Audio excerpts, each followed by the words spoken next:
TRS party వేసే ఎంగులు మెతులకు ఆశపడే నువ్వు కొన్ని గ్రూపులు ఒక పెయిడ్ ఆర్టిస్ట్గా ఇక్కడ నిరుద్యోగుల మధ్యలో ఉంటూ నీ వాయిస్ని రైజ్ చేస్తున్నావు అనేసి మానవతరాయ్ అంటున్నారు. నీకు పర్సనల్గా కూడా మెసేజ్ పెట్టిండు, లంగా లుచ్చా లఫంగా ఏదో పెట్టిండు కదా. మరి నువ్వు ఈ రోజు కౌంటర్ ఇచ్చే సిచ్యువేషన్లో ఉన్నావా ఏంటి? నీ ఫర్దర్గా ఫైట్ ఎట్లుండబోతుంది? ఈయన లంగా, ఈయన లుచ్చ. ఎందుకంటే ఇలా నిరుద్యోగులు కాంగ్రెస్ పార్టీని దేవాలని బలంగా ఉద్యమాలు చేస్తుంటే ఈయన పోయి బీఆర్ఎస్ ఇంట్లో పడిండు. ఈయన ఎక్కడుండు? ఈయనకు సంబంధం ఏంది? కాంగ్రెస్ పార్టీకి ఈయనకు సంబంధం ఏంది? ఈయన కాంగ్రెస్ పార్టీ పొజిషన్ నాకు అర్థం కావట్లేదు. ఇప్పుడైనా పదవి వస్తుందేమో అని నిరుద్యోగుల అంటే ఎవరైతే ఉన్నారో వాళ్ళ మీద అటుకులు మెతుకులు ఏరుకునే మొహం వీడు. వీనికి సంబంధం ఏంది? నువ్వు మాట్లాడాల్సిన అవసరం ఏంది? నాకు అర్థం కాదు. నువ్వు ఎవడు విను అసలు? టీజీబీఎస్ మెంబర్ వడ్డువా నువ్వు?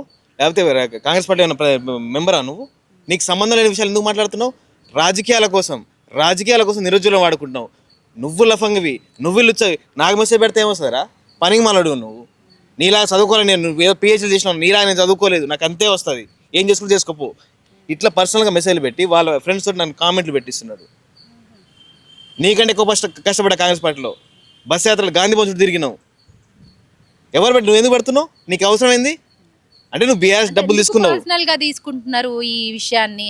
అందరూ నిరుద్యోగుల తరపునే ఫైట్ చేస్తున్నప్పుడు పర్సనల్ గా మెసేజ్లు పెట్టి ఎందుకు రెచ్చగొడుతున్నట్టు? వాస్తవానికి రేవంత్ రెడ్డి గారు ఎమ్మెల్యేలకు అపాయింట్మెంట్ ఇవ్వరు. కామన్గా అంటే ఆయన బిజీ షెడ్యూల్ కారణంగా ఆయన ఇవ్వకపోవచ్చు. వీళ్ళకి ఇస్తారా మేడం? ఈయనకేం సంబంధం? త్వరలో రేపు 25 రోజులకు 10 రోజుల్లో మీకేంటి అవసరం? నువ్వు చెప్పడానికి నువ్వెవడివి? మధ్యలో మీరెవరు అసలు? ఏమనంటే వీళ్ళకి చదువు రాదు, వీళ్ళకి ఉద్యోగాలు రావు. నీకు ఉద్యోగం రాక నువ్వు తిరుగుతున్నావు రోడ్లమ్మటి. నీకు ఉద్యోగం రాక బీఆర్ఎస్ దగ్గర డబ్బులు తీసుకొని పార్టీ ఓడిపోయిన తర్వాత మళ్ళీ ఇటు ఘర్ వాపస్ ద్వారా అంట. ఈయన ఏదో పెద్ద ఉద్యమాలు చేసినట్టు, గాంధీ లేక ఉద్యమాలు చేసినట్టు ఘర్ వాపస్ ద్వారా ఈయన కాంగ్రెస్ పార్టీకి వచ్చినట్ట. ఈడంతే ఆడపోయి పడతారు, ఆడంతా ఈడికి వస్తాడు. ఈయన మాట్లాడడం ఈయనకేం అవసరం?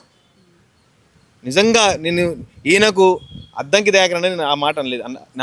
నా ఏదైతే ఉందో నా మనోవేదన ఏదైతే ఉందో అది తీసుకెళ్ళిన అద్దంకి దయాకర్. ఆయన ఒక ఉద్యమకారుడు, ఆయన మంచి వ్యక్తి, నాకు కూడా తెలుసు.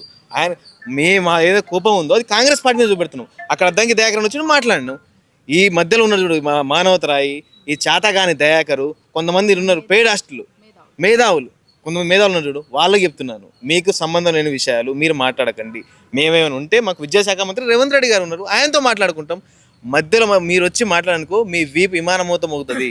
మీకు సంబంధం లేని విషయాలు నిరుద్యోగులు కనుక ఇంకోసారి మీరు మాట్లాడితే మీరు ఎక్కడుంటో మీరు చూసుకోరు. మీ సంగతి మాకు తెలుసు ఏం చెప్తారో మీరు. కాబట్టి జాగ్రత్తగా, ఖబర్దార్.